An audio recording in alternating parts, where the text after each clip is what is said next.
साथियों नमस्कार, मैं राजेश शर्मा और सेव इंडिया न्यूज में आपका स्वागत है। आज हम बात करते हैं इंडिया इंडिया अलायंस है, हम उसकी बात करते हैं। क्योंकि जिस तरह अभी पांचवी बैठक तमाम 28 दलों के छत्रपों के साथ जो कांग्रेस की मीटिंग हुई थी, उसमें ये क्लियर हो गया कि तमाम लोग गठबंधन में चुनाव लड़ेंगे, इंडिया अलायंस के साथ चुनाव लड़ेंगे। लेकिन सीट शेयरिंग का जो मामला था, उसको लेकर बहुत सारे पेच फंसे हुए थे। जिन राज्यों में गठबंधन के जो दल हैं, जहां उनका वर्चस्व है, वहाँ जहां कांग्रेस कमज़ोर है, वहाँ कांग्रेस अगर ज़्यादा सीट मांगती है, तो कहीं न कहीं वहाँ मनमुटाव की स्थिति पैदा हो सकती है। सोमवार को कांग्रेस ने एक मीटिंग में ये तय कर दिया, उसने घोषणा कर दी कांग्रेस ने कि 10 राज्य ऐसे हैं, जहाँ कांग्रेस का अपना वोट बैंक है, उनका अपना वर्चस्व है, वहाँ सरकार बनी भी है, वर्तमान में सरकार भी है। 10 राज्यों में कांग्रेस इंडिपेंडेंट चुनाव लड़ेगी और नॉर्थ ईस्ट सहित 9 राज्य ऐसे हैं जहां कांग्रेस गठबंधन के साथ चुनाव लड़ेगी। तो मैं एक बार बताना चाहता हूं, जो कल मंथन हुआ, हालांकि उसके बाद में महाराष्ट्र में शरद पवार हैं, शरद पवार की बेटी हैं, एनसीपी की प्रेसिडेंट हैं, सुप्रिया सुले ने भी क्लियर कर दिया कि जो कांग्रेस का कॉन्सेप्ट कि जहां जिस स्टेट में जिस दल की जितनी हिस्सेदारी है, लोकसभा चुनाव में सीट शेयरिंग के मामले में उन्हें पूरी भागीदारी मिलनी चाहिए। हालांकि ये जो फार्मूला कांग्रेस ने तैयार किया है, उस फार्मूले से बहुत सारे जो दल हैं गठबंधन के, वो सब उनसे सहमत भी हैं। तो मैं आपको बता दूं कि किन किन राज्यों में कांग्रेस ने ऐलान किया है कि वहाँ इंडिपेंडेंट चुनाव लड़ेगी, और ऐसे राज्य जहाँ जो गठबंधन के साथी हैं, उन दलों का जहाँ वजूद है, वो वहाँ चुनाव लड़ेंगे और वहाँ कांग्रेस गठबंधन में चुनाव लड़ेगी। तो मैं आपको बता दूँ, कांग्रेस ये आसाम, गुजरात, आंध्र प्रदेश, तेलंगाना, मध्य प्रदेश, छत्तीसगढ़, राजस्थान, हिमाचल, हरियाणा, केरल, उड़ीसा समेत 10 राज्य ऐसे हैं जहां कांग्रेस अपने बल पर चुनाव लड़ने वाली है।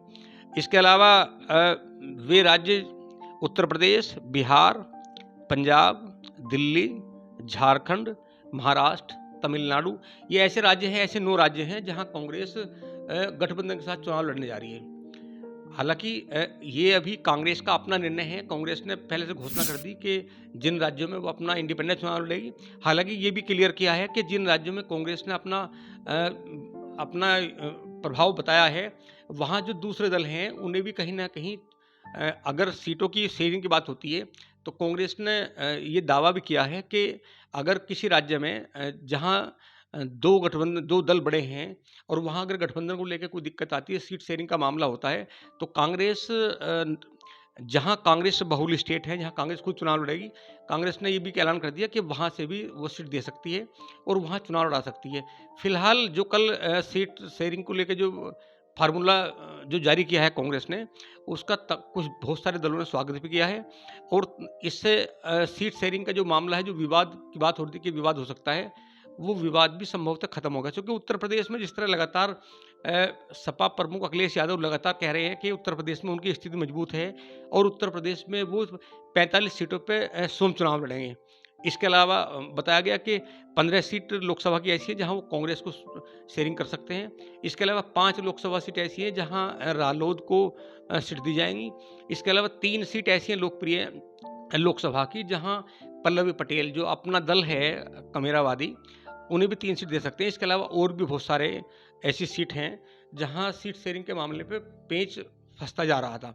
लेकिन जिस तरह कांग्रेस ने सीट शेयरिंग का अपना फार्मूला तय किया गया है, इससे लगता है कि अब तमाम राज्यों में, चाहे पंजाब आम आदमी पार्टी का मामला हो, चाहे उत्तर प्रदेश में सपा का मामला हो, चाहे बिहार में जदयू नीतीश कुमार और लालू यादव का मामला हो, चाहे पश्चिम बंगाल में ममता बनर्जी का मामला हो, ये तमाम लोगों ने इसको एग्री किया है। और इस वाले जो फार्मूला है, इस पर सब लोगों ने ये जताई है कि हाँ, ऐसे जो सीट शेयरिंग का मामला है, इसी फार्मूले पे तमाम स्टेट में 2024 का लोकसभा का चुनाव होगा।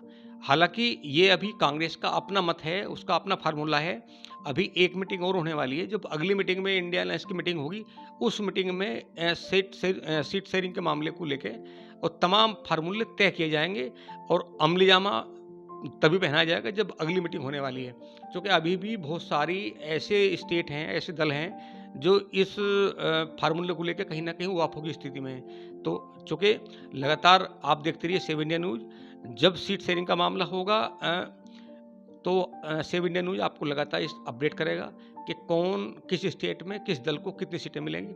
आप लगातार देखते रहिए सेव इंडिया न्यूज़। नमस्कार, राजेश शर्मा। और मैं ये बता दूं कि चूंकि 14 जनवरी से भारत जोड़ो जो न्याय यात्रा का शुभारंभ होने वाला है, 14 जनवरी से पहले ही तमाम सीटों का सीट शेयरिंग का बंटवारा हो जाएगा। तो आप लगातार देखते रहिए सेव इंडिया न्यूज़। नमस्कार, राजेश शर्मा।